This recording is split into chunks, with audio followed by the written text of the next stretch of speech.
bulan kedua terakhir itu saya nangis juga sih. Kapan aku bisa keluar dari sales ini gitu ya? Itu antara orang hidup dan mati. Iya. Lemesin.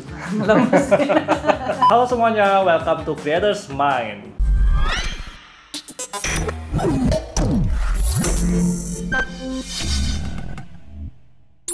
Bersama saya Hansen dan di sebelah saya ada seorang wanita yang sangat cantik, perempuan yang sangat cantik dan begitu anggun. Padahal kalian tidak tahu dulunya begitu tomboy. Ibu Suwandi, Ibu Ivon Suwandi. Apa kabar Bu? Baik, terima kasih Hansen. Susah loh membuat dia tampil di depan kamera. Cuman Hansen doang.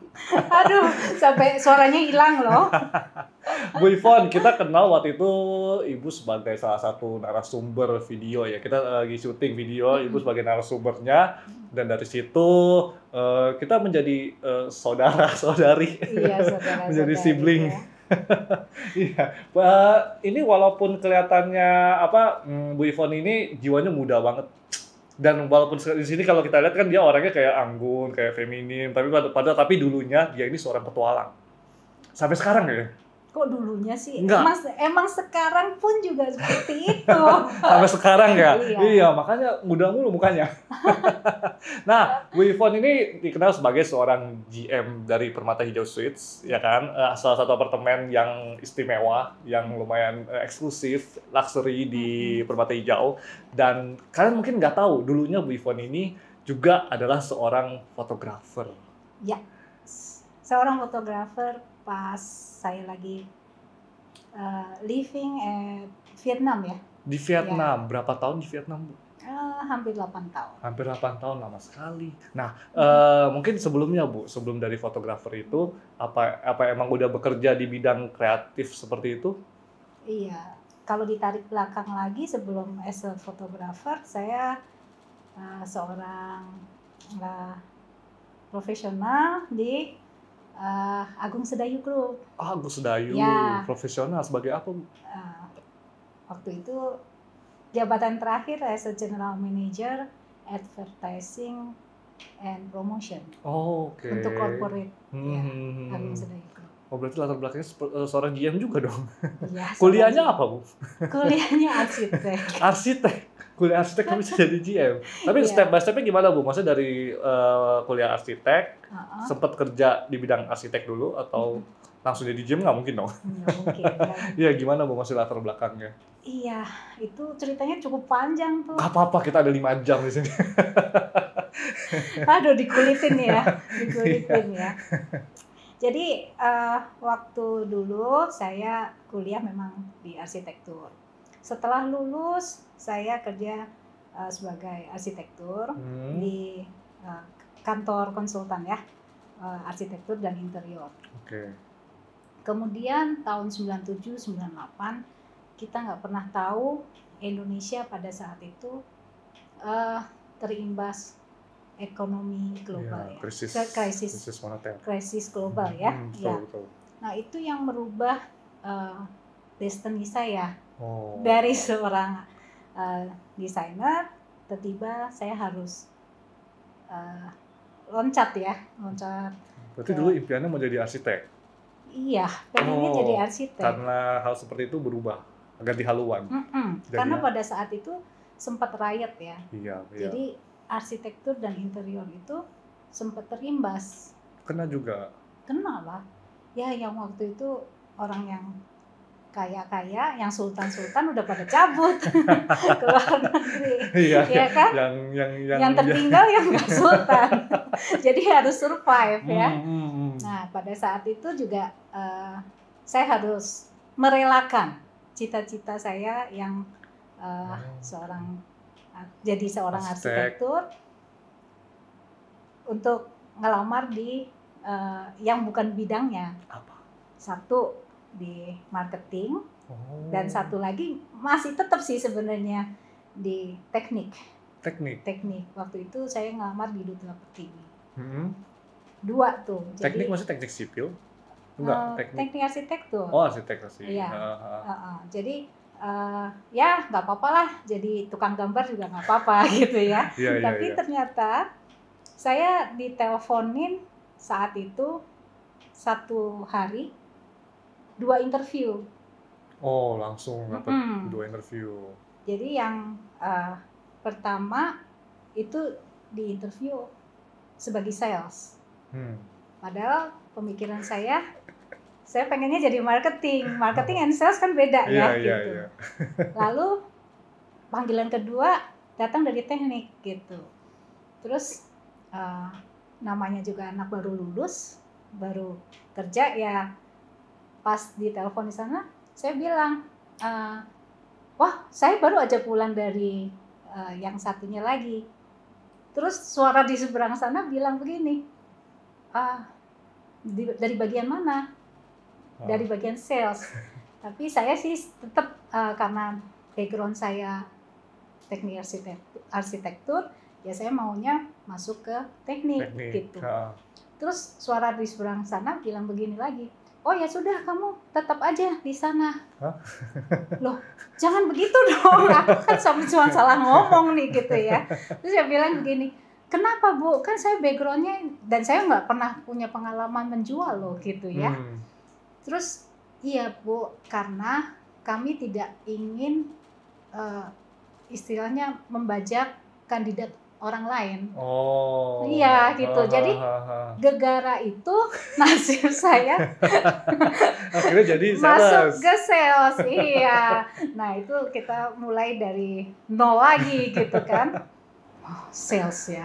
Mampu nggak saya jualan gitu. Yaitu saya mesti mulai dari door to door, ketemu orang banyak. Justru itu mengasah skill dong untuk bisa, ya kan? Iya. Lalu saat itu saya nggak bisa jualan. Masa probation biasa kan 3 bulan, 2 bulan masih petentang-petenteng ya. Tapi akhirnya bulan kedua terakhir itu saya nangis juga sih. Aduh, gimana memang aku tuh nggak bisa jualan, kenapa nasibku seperti ini gitu ya. Tapi ya sudah, ketika saya nangis sejadi-jadinya, besokan berangkat kerja, masih ada 1 bulan lagi kan. Ya udah deh, kayaklah coba sampai 1 bulan terakhir ini full tilt gimana nantinya lah gitu ya. Dapet. Saya closing dan closingnya akhirnya pecah telur. Itu 1 project baru, saya yang mecahin telurnya. Project baru penglarisnya ya? Iya, penglarisnya sampai terus akhirnya bisa jualan terus sampai akhirnya jadi top sales. Justru dari menjual 1 akhirnya makin percaya diri ya? Benar sih? Iya. Makin pede. Iya, kurang lebih ternyata menjual itu sama kayak naik sepeda, jatuh bangun dulu. Oh, iya. Pas bisa, ya bisa terus. Tinggal nanti kamu percepat lagi gitu. Mind blowing. Dapat perumpamaan sepeda. Iya. Jadi teman-teman kalau bisa lagi mengalami kegagalan jangan takut ya. Itu lagi belajar ya. Nanti kalau udah bisa, iya. Asal udah dapat momentum ya Bu ya. Iya, itu fondasi banget sih. Berarti dari top sell gitu akhirnya dicari-cari naik level seperti itu. Enggak juga. Oh, enggak juga. Namanya di sales, ya fokusnya cari uang gitu. Nggak bisa kamu mau ngarir. Kalau mau ngarir, ya kamu memang harus larinya ke karir. Jangan di sales terus gitu. Nah, itu pun harus kita belajar leadership kan. Iya. Ya, pertama ya memang harus menaklukkan diri dulu gitu. Untuk jadi seorang top sales harus bisa taklukin diri dulu. Baru kalau kamu mau jadi supervisor, sales manager, itu kan kamu harus bisa mimpin orang. Nah, berarti dari awal Ibu jadi dari top sales, akhirnya bisa kerja di Agung Sedayo jadi GM of Advertising itu bagaimana, Bu? Itu juga perjalanan lagi sih ya. Jadi karena background saya di sales, lakunya di Agung Sedayo ya as a sales lagi gitu. Aku sampai kapan aku bisa keluar dari sales ini gitu ya, karena capek loh, ditargetin itu capek. Gitu ya? Iya, udah kecemplung. Kejar target terus ya berarti iya, ya? Iya. Jadi pada saat waktu di Agus Dayu, saya masuk as a sales manager, pegang project Mangga 2 Square waktu itu. Nah, penjualan juga bagus, dan waktu tahun 2001 itu Agus Dayu, it was the rising star ya. Jadi projectnya lagi gila-gilaan lah, termasuk Kelapa Gading Square dan Pantai Indah Kapuk yang pertama gitu. Oke. Ya, jadi karena lagi butuh orang, saya kebetulan ditawarin, kamu mau pegang sales atau promotion, karena promotion perlu juga nih orang yang fokus. Yes. Aku promotion aja deh gitu, karena aku memang demen banget ya. Awal sebelum masuk arsitektur sebenarnya juga pengennya graphic design gitu. Jadi lebih ke art sih. Berarti promotion bagian desain juga? Iya, waktu itu. Nah, dari ya, situ? Tapi ya sama ada satu tim juga yang saya bentuk. Oke. Gitu. Nah, akhirnya dari promotion itu promotion manager ya. Lalu ya waktu demi waktu makin ketat lah kita punya targetnya juga beda gitu ya. Lalu ya dapat promosi juga lah, sampai akhirnya jadi dipercaya menjadi general manager ya. Corporate. Nah, berarti kan udah jadi general manager, udah levelnya udah lumayan tinggi juga, itu udah tinggi lah ya. Maksud kalau orang lihat, wah udah keren nih jadi GM. Tapi akhirnya melepas semua itu dari situ ya, dari situ melepas semua dan pindah ke Vietnam. Iya. What happened? Apa krisis lagi, Bu? Nggak mungkin dong. Nggak krisis lagi waktu itu. Tapi ya itu ya, hidup tuh nggak pernah kita tahu bakalan apa yang kamu hadapin. Pada saat itu keluarga dapat tawaran lah dari suami untuk nyobain nih jadi live as an expat gitu di di Vietnam, di Saigon. Nah, saat itu saya harus merelakan semua yang sudah saya capai, lalu berangkat. Berarti memilih keluarga. Ya. Paling enggak saya berpikiran untuk anak saya, untuk mengenyam lah. Berarti waktu itu udah punya anak? Udah punya anak. Udah, masih kecil? 7 tahun, 8 tahun. Berarti keluarga pindah ke Vietnam? Yes. Buat temenin suami awalnya? Iya. Terus kok bisa pindah haluan gitu? Jadi fotografer? Iya. Nah, dari itu yang saya bingung. Bingung ya? Dari sibuk-sibuknya di Agus Dayu Group, load kerjanya yang sangat luar biasa, tiba-tiba jadi ibu rumah tangga. Saya jadi kayak cacing kepanasan.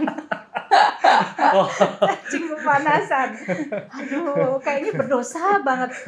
Abis suami berangkat, anak berangkat sekolah, sepi, ngapain ya gitu ya. Oke. Ada kamera nganggur, ya udah dikotak-katik gitu.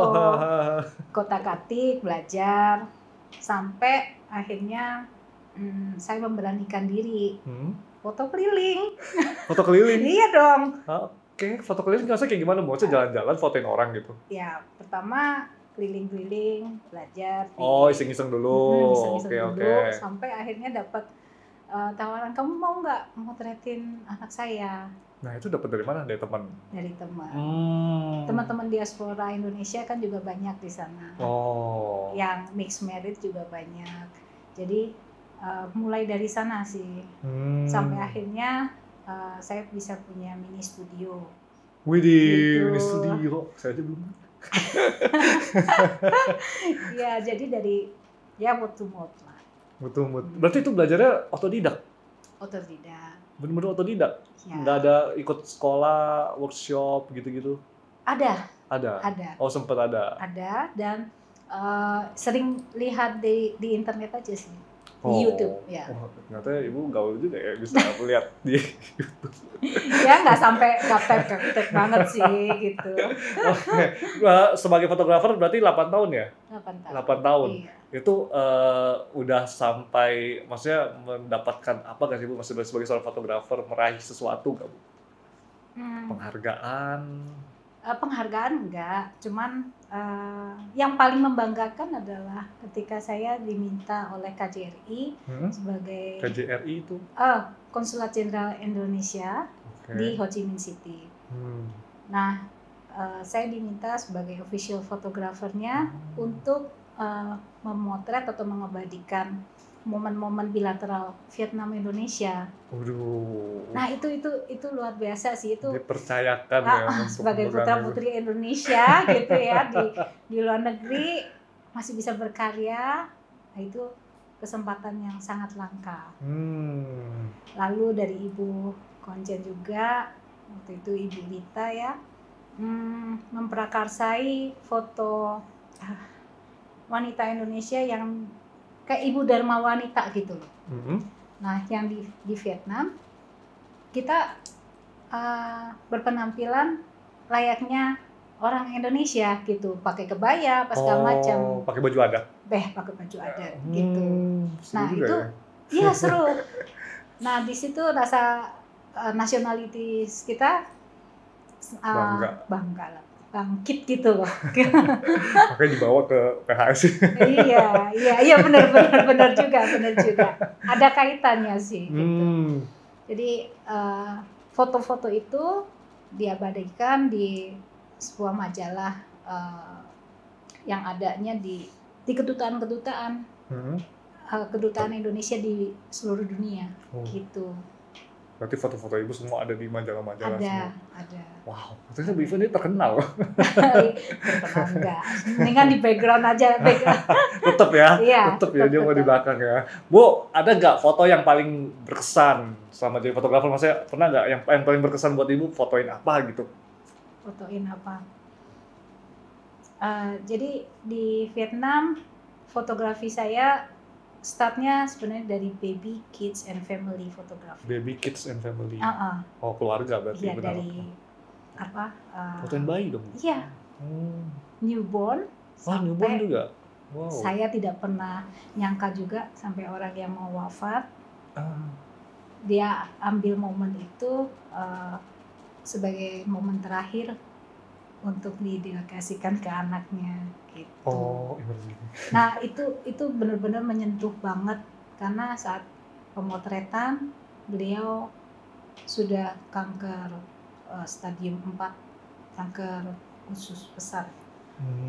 Jadi pasti setelah terimakan hasil fotonya dia menangis. Ketika dia menangis itu saya juga berasa banget. Iya, pasti. Sampai sekarang aja saya masih bisa berlinang air mata.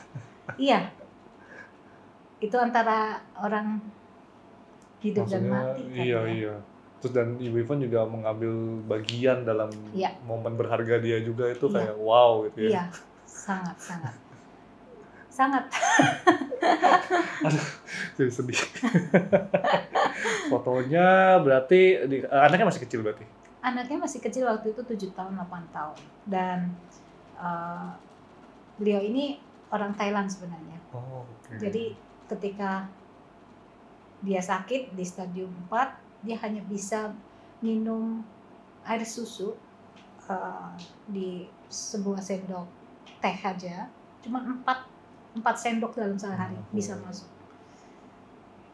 Selebihnya pasti keluar lagi. Berarti itu pas foto. Jadi sangat kurus. Pas foto dia susah juga dong, lemes juga. Iya. Jadi saya harus ambil momennya harus cepat banget.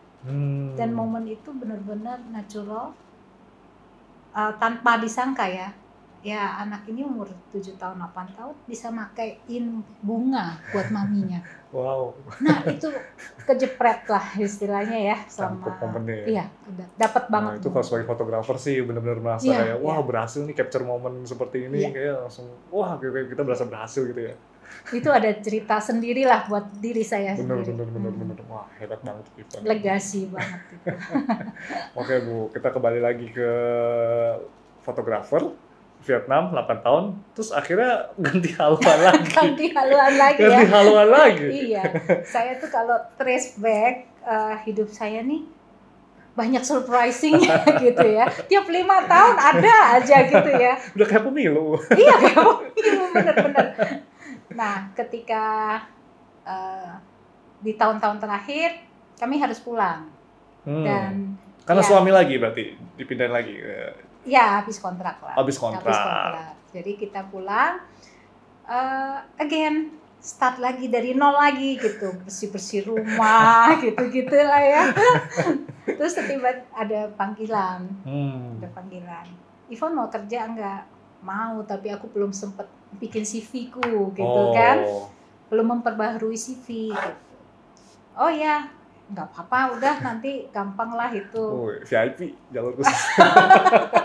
Ya itu dapat dari teman juga sih ya, mungkin teman tahu saya baru pulang dari Vietnam, coba aja suruh tawarin mau nggak gitu, karena dia juga occupied mungkin.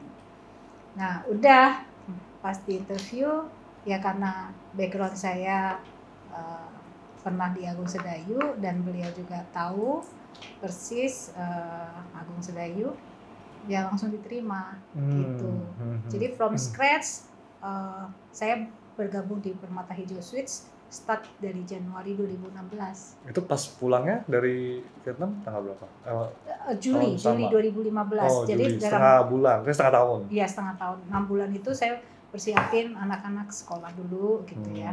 Kok anak-anak sih, anak sekolah gitu ya.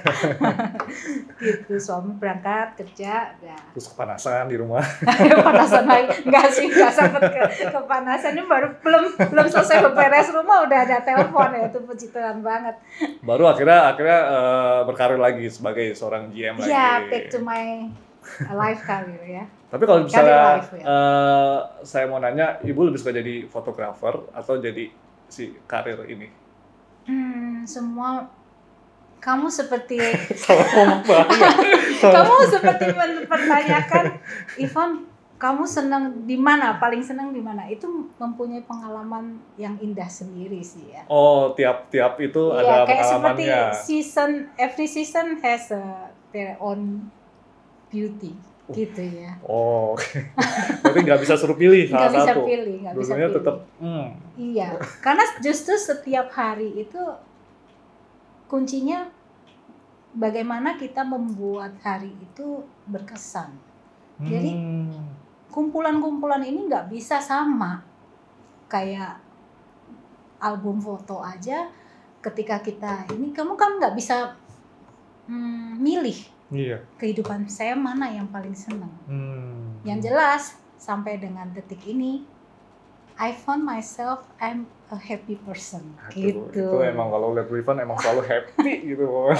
Happy dan lapar. Happy makan dan dulu, lapar. ditawarin makan. Iya. Berarti walaupun kan kadang orang, maksudnya ada beberapa orang yang kayak nggak menikmati pekerjaan dia, merasa harinya buruk gitu loh. Iya, maksudnya itu mungkin respon mereka salah kali ya. Maksudnya kita harus belajar untuk menikmati hari kita, buat hari kita berkesan kayak gitu-gitu ya. Jangan cuma mengeluh doang gitu kan. Segala sesuatu banyak kok orang yang misalnya nggak menyukai pekerjaannya tapi bisa berhasil juga Ibu ya. Betul. Lemesin Bang, lemesin. Jadi kita memang nggak boleh ngegas terus. Ya kan bawa santai tapi serius gitu. Wow. lemesin. Nah Bu, ada nggak tantangan yang dihadapi mungkin selama jadi GM fotografer, dibalik lagi GM lagi gitu, ada nggak tantangannya? Pasti banyak dong. Banyak banget yang serunya nggak kalah seru gitu loh, nggak kalah seru. Mau cerita yang mana nih? Yang paling seru. Yang paling seru. Ya mungkin saya harus start dari bersyukur banget ya untuk Permata Hijau Suites ini bisa delivery selama 3,5 tahun saja, dan itu tepat waktu seperti apa yang kita janjikan. Iya. Nah, bersyukur banget itu kenapa? dari tahun 2016 hingga sampai sini itu obstacle sama challenge-nya tidak pernah berhenti. Sampai dengan ketemu COVID-19 kita tetap jualan. Dan itu yang paling melegakan justru ya adalah, dan kepuasan yang tidak terbeli adalah melihat customer bisa handover. Itu saya leganya setengah mati. Ya karena banyak banget kan. Karena ya, mangkrak dengan berbagai alasan ya, kita nggak pernah nyalahin atau apa, tetap kita prihatin. Tapi untuk Permata Hijau Sweets itu saya sangat bersyukur sekali. Lancar ya, walaupun pandemi banyak yang ketahan tapi masih tetap jalan. Tidak hanya pandemi loh, sebenarnya dari tahun 2016 sampai sekarang ya, dari 2016 itu banyak geopolitik Indonesia kan panas banget ya, ada pemilihan presiden, ada pemilihan gubernur, kes-kes politik di Indonesia lah. Nah Ibu, cara untuk bisa maksudnya menghadapi tantangan itu gimana Bu? Yakin sih kalau Permata Hijau Sweets itu bener permata, cuman yang belum dipoles. Gitu aja gitu. Iya, dari lokasi aja udah langka gitu. 2,5 kilometer dari Senayan sudah nggak ada. Iya, maksudnya yakin dengan potensi yang ada di sini ya. Iya. Belum lagi view-nya. Ini gegara saya pernah jadi fotografer. Jadi mungkin mata saya termemori gitu kan. Nah, kok saya lihat pas cek lokasi di sini kok mirip skyline-nya Manhattan ya. Saya tabok pipi saya. Kamu nih dasar pengen jalan-jalan aja ngomong gitu ya. Halu aja gitu. Tapi saya penasaran.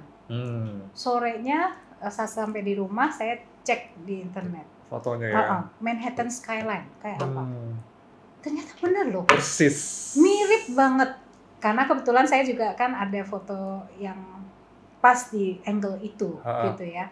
Lalu pertama sih saya cuma notice gedung Kompas Tower yang mirip Imperial State Building. Terus kok ada 2 lagi gitu. Nah, ini kan juga ya.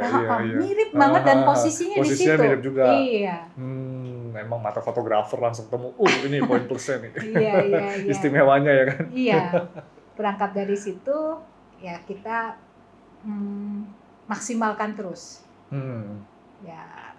Kemudian senangnya lagi target marketnya adalah anak-anak muda gitu. Ini kan. Nah, ini yang mau saya tanyakan nanti. Iya. Bu Yvonne senang bergaul dengan anak-anak muda. Itu. Anak muda. Nah, Ibu Yvonne, Anda pasti sebagai seorang GM kan harus ngelit orang anak-anak, ya kan? Dan biasanya anak-anak zaman sekarang kan berarti anak-anak yang milenial, gitu kasih. Bagaimana Ibu Yvonne bisa memimpin si anak-anak yang seperti ini gitu loh? Kan bisa dikatakan beda generasi, mohon maaf. Kadang-kadang kan orang yang generasi atas kan pemikirannya lebih begini, yang bawah begini, kan? Betul. Nah itu menyatukannya gimana sih? Nyatuinnya, yang jelas begini, ketika saya dapat project ini dan target marketnya adalah anak-anak muda, which is millennials. Wah, itu semua judgement dunia mengatakan millennials itu tidak suka properti. Biasa begitu, betul. Biasa, kalau saya dapat challenge seperti itu malah tertantang, gitu kan. Terus yang kedua, saya pelajarin juga apa sih millennials ini gitu ya. Millennials ini mah nggak suka invest, dia mah sukanya jalan-jalan, dia sukanya ngabisin duit, ngafe, nongki-nongki cantik, tiap hari celup-celup. Dalam hati, ini mah kayak saya. Yes, gitu kan. Wah, ini aku bakalan banyak temen nih, gitu ya. Jadi semangat gitu. Gitu. Malah dia harus pakai kesempatan ya. Kesempatan. Ini dia nih. Ini kan ngomongnya katanya millennials itu tukang protes, ya kan? Betul. Terus, apa namanya tuh? The killing generation gitu, killing semua segala kemapanan. Wah ini gue banget gitu kan. Terus mindsetnya udah sama. Iya, mindsetnya sama nih. Yes, game changer banget nih gitu. Nah itu ya mungkin karena kesamaan chemistry itu aja ya. Kalau enggak kita nggak bisa nyambung loh. Oh, iya, bener kan? Bener. Iya. Bener. Ini salah satu orang yang bisa nyambung banget. Aneh juga ya. Iya, ada juga ya. Iya. Padahal kita orang aneh kan. Ya gitulah. Berarti tapi cara ngelitnya gitu maksudnya ada nggak sih skill khusus maksudnya buat supaya kita bisa sebagai seorang leader maksudnya harus punya skill apa Bu? Kan mau nggak mau kan walaupun kita pemikiran sama tetap harus ada. Aduh skill tuh ngomongnya ya ketinggian deh. Kayaknya berasa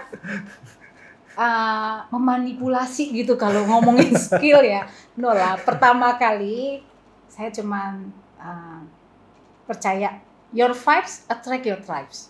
Your vibes attract your tribes. Iya. Baru lagi. Iya, your vibes attract your tribes. Ya, kayak misalkan tadi yang saya bilang, wah ini kalau judgement dunia bilangnya milenials nggak suka properti, tukang nongki, jalan-jalan mulu, healing mulu gitu. Ini kan gua banget.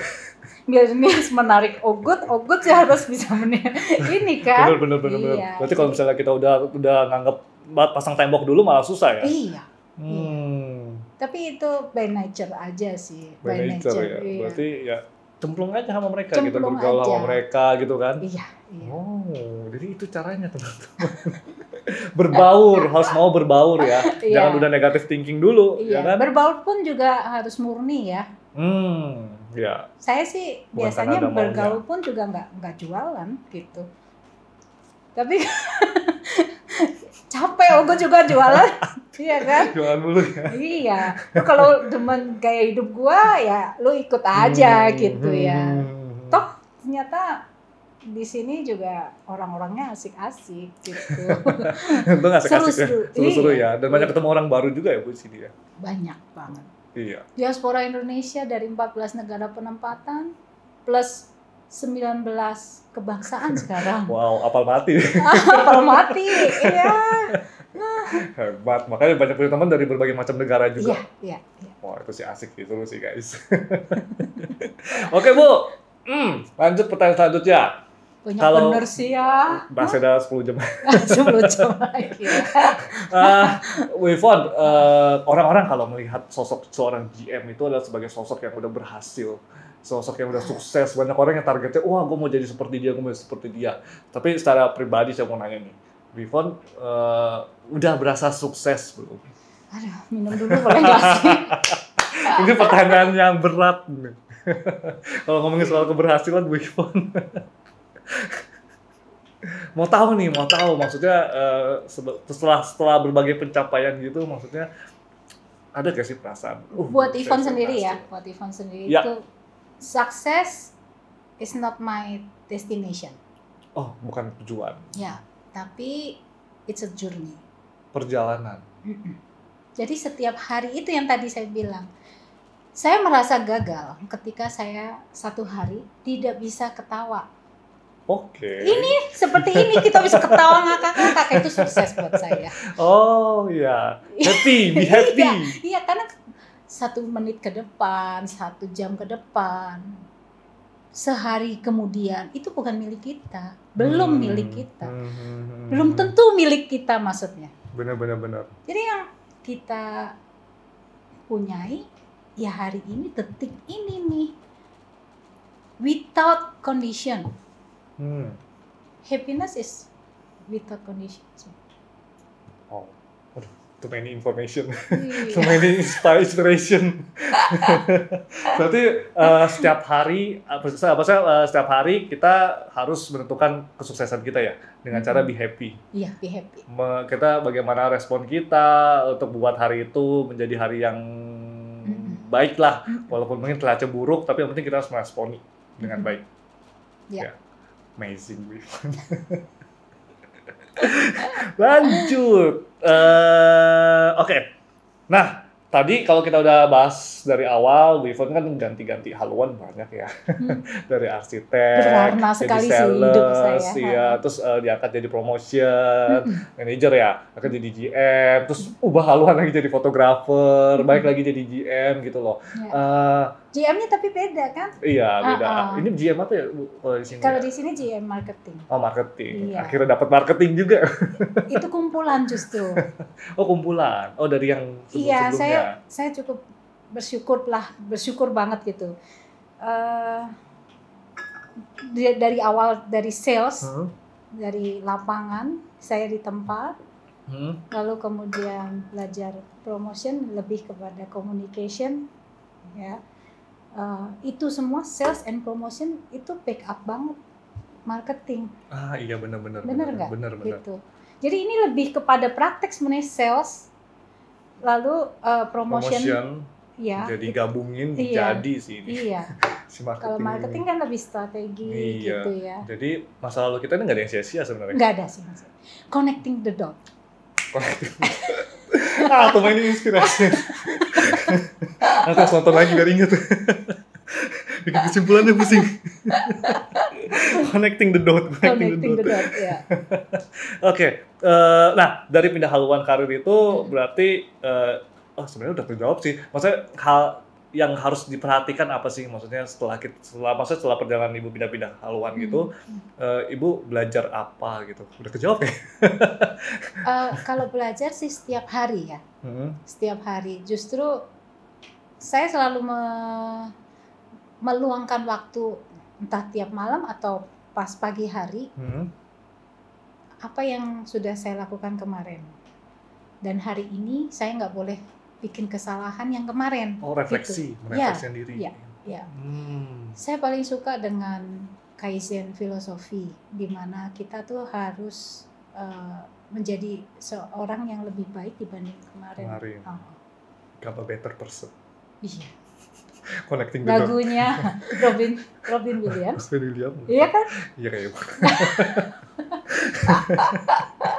kalau misalnya tips ada nggak Bu? Maksudnya mungkin ada teman-teman yang, aduh saya lagi udah karir udah tinggi nih, saya mau putusin buat saya mau coba sesuatu yang lain yang berbeda 180 derajat misalnya, mau jadi pengusaha atau mungkin jadi apa gitu kan. Maksudnya pasti kan kadang-kadang takut ya, maksudnya untuk meninggalkan yang udah ini pindah haluan gitu Bu. Kan Ibu sebagai yang udah berpengalaman. Seorang pindah haluan mungkin bisa memberikan kalau untuk saya tips. Sendiri sih mungkin jangan ditiru kali. Terlalu kacau. Ya nggak apa-apa Bu. Karena saya pertama kalau adrenalin saya naik, terchallenge, terus saya tertarik, saya bisa 100% di situ. Terus saya bisa tenggelam di situ gitu loh. Berarti memaksimalkan diri di sana. Iya, dan harus konsisten. Harus konsisten. Iya, jadi ketika kita sudah pilih decision itu, kamu harus jalanin konsisten sampai selesai. Karena balik lagi kayak sepeda. Orang tuh paling gampang memulai sesuatu tapi nggak diselesaikan. Gampang memulai tapi nggak diselesaikan. Kayak anak kecil aja nih. Ya. Lucu. Nih. Abis dimainin kayaknya susah deh, terus tinggal lihat sana lagi ada lagi. Nah, nggak boleh gitu. Oke. Sebagai manusia yang dewasa, ya kalau kamu mau main ini, kelarin dong sampai rajanya gitu kan. Kalau game aja tuh saya sering ditantangin sama anak saya. Braska itu. Aduh. Mami, ayo temenin main ini gitu. Please Braska, kamu kan tahu, Mami kalau udah kecantol satu game bisa nggak kerja loh Mami loh gitu. Karena harus berhasil gitu. Dikuntit mulu ya. Waktu itu masih umur 7 tahun 8 tahun loh. Dia ajakin saya main restoran City tuh. Iya, akhirnya saking saya merasa terganggu. Itu bangun gitu. Restoran kan? Bangun restoran, terganggu kan saya ya. Ke toilet, ikut. kitchen ikut. Mana itu cuma di apartemen. Ya L4 kan lo lagi kan kalau apartemen. Aduh, tobat. Akhirnya ya udahlah. Saya jabanin, saya main. Beneran sampai terakhir tuh. Tuh restoran nggak pernah berhenti. Tamunya datang terus. Jadi bintangnya tuh udah berapa gitu, berhasil gitu. Itu tapi menginspire si Braska pengen buka restoran. Sampai segitunya loh. Keterlibatan aku di game itu. Berarti teman-teman tahu ya kalau misalnya Bifon lama di kamar mandi itu ngapain? Apa aja. Enggak lah. Terus kemarin tahu nggak saya ulang tahun. Udah nggak muda kan ya. Dikasih Nintendo sama Braska. Serius. Aku bilang, Braska, Mami kalau main ini nanti dikira kamu rebut punya anak siapa ya? Iya kan? Iya benar. Kacau banget loh. Anak saya itu udah benar-benar. Mungkin daripada kerjaan. Itu kalau saya main kepanasan. Wah, saya bisa Permata Hijau Suites nggak jualan nanti. Konsisten, balik lagi konsisten. Kita harus konsisten. Setelah memulai harus mau menyelesaikan. Iya. Tapi Bu, saya agak, maksudnya kalau bagaimana supaya kita tahu, kan kadang-kadang kan apa yang kita lakukan belum tentu, maksudnya kita harus stop nih, kerjakan yang lain gitu loh. Maksudnya mungkin yang saya lakukan salah selama ini. Maksudnya saya udah ganti haluan, saya kerjain yang lain.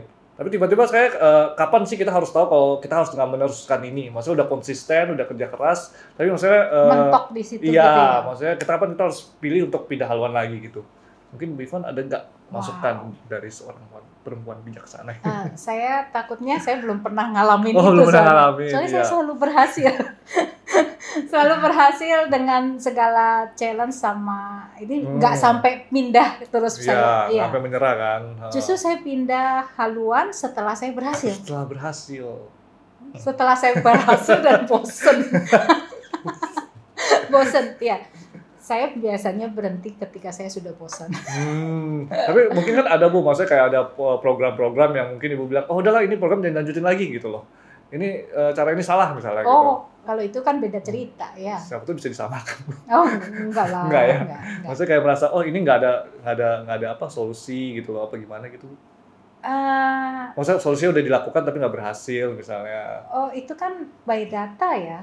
Kalau data yang kita baca kayaknya nggak berhasil, ya memang kita harus rubah ganti cara. Gitu. Sama tapi kalau kayak gitu? Secara personal kamu nanya kapan kamu harus berhenti kerja ngerjain ini karena kamu mentok gitu. Nah itu saya belum pernah. Karena buat saya justru ketika orang bilang ini mentok, enggak, itu pasti ada jalan. Emang kekeh. Iya kekeh ya. Kayak gitulah gitu.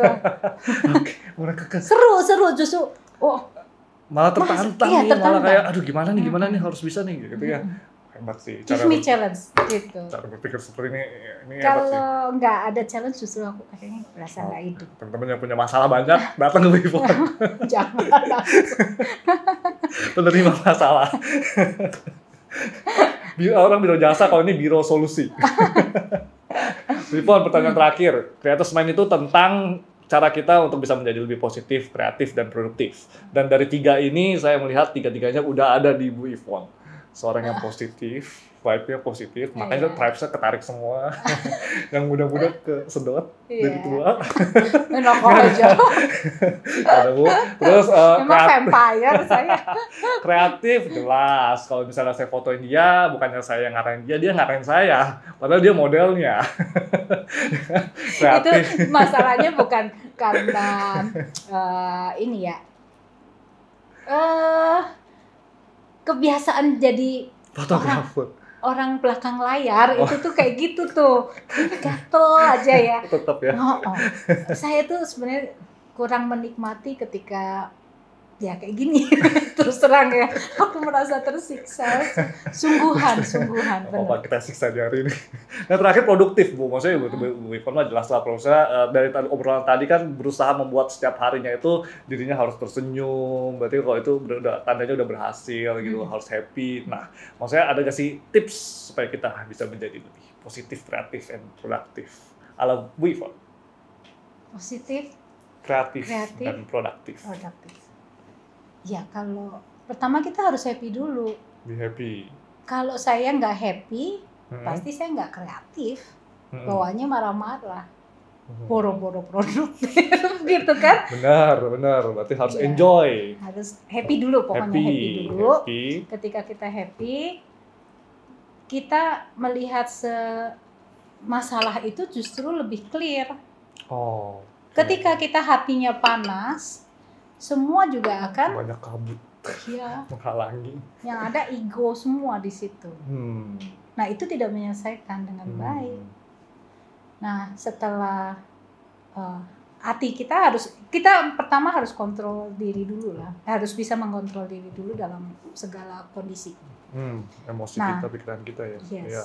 Dari melihat masalah itu, jadi melihat masalah itu, jadi bisa lebih clear.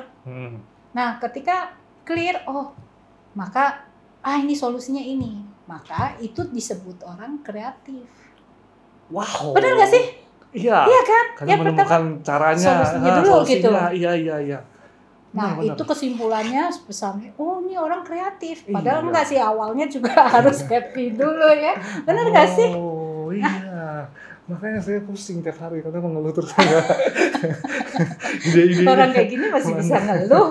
Ya, nggak mungkin. Makanya banget. be happy, akhirnya kita nggak dikendalikan sama keadaan, kita malah bisa ngelihatnya lebih luas, perspektif kita lebih gede ya kan. Iya. Akhirnya banyak ide-ide baru, terus solusi-solusi kita bisa temukan. Nah itu dinamakan kreatif. Betul. Akhirnya- Kita harus menjadi kita yang harus membuat environment itu sesuai dengan vibes kita. Tentunya positive vibes ya. Dan ujung-ujungnya akhirnya kita bisa menjadi produktif guys. Betul. Dan itu harus ditularkan. Ditularkan ke orang sekeliling kamu. Dan kita harapkan orang-orang yang sekitar kita berasa lebih nyaman kan. Dia harus tularkan lagi, circle-nya lebih besar lagi. Tanpa kita sadari, sebenarnya kita berada di tengah lingkungan yang positif vibes-nya besar. Gelombang vibes-nya itu lebih besar lagi. Positive vibes only. Iya. Amazing Ivon. Saya bingung untuk menyimpulkan semua ini. Riwah. Jadi kalau misalnya saya coba. Kalau mau buat menyimpulkan berarti teman-teman keberhasilan itu sebenarnya adalah bukanlah destinasi kita, bukan tujuan, tapi itu sebuah perjalanan. Jadi bagaimana kita bisa membuat hari kita menjadi berhasil itu tergantung diri kita sendiri, ya kan? Dan walaupun dan setiap masa lalu kita itu sebenarnya ada sumbangsi dalam hidup kita sekarang. Ya kan, ada pelajaran yang bisa kita ambil dari masa lalu itu, kita ambil dan ternyata bermanfaat juga buat hidup sekarang dari Ivon. Kalau kita bisa menceritakan masa lalu kita dengan seru dan kita ketawa-ketawa, itu sukses buat saya. Wow. Iya kan, kumpulan sukses itu. Iya betul. Dan tantangan jangan dibuat pusing, jangan dibuat takut ya. Justru kita harus anggap itu sebagai sebagai kesempatan. Iya, Tantangan sebagai kesempatan. Justru dari ini kita bisa mencari solusi, kita bisa mengubah tantangan itu menjadi sebuah keberhasilan. Betul. Ya, pokoknya kita harus konsisten. Dan tadi dalam menjalani hari kita harus punya positive vibe, be happy. Kita harus bisa mengontrol diri kita, mengontrol pikiran, mengontrol emosi. Dan pada saat itu justru kita bisa melihat segala sesuatu menjadi lebih lebih clear sehingga itu dinamakan kreatif. Iya. Dan itulah yang membuat kita menjadi lebih produktif, guys. Smart boy. Thank you so much Bu Ivon udah menjadi narasumber di Kreatus Mind. Next time kita ngobrol-ngobrol lagi. Ya, siap. Siap. Main ya. Oke, thank you teman-teman semua. Semoga apa yang kita sharingkan bisa bermanfaat buat kita semua. Dan kalau misalnya teman-teman merasa ada orang yang bisa terbantu dengan video ini, boleh bantu di-share, dibagi ke mereka. Oke, thank you semua. Thank you Bu Ivon. Thank you. Kita say bye-bye. Dadah! Bye!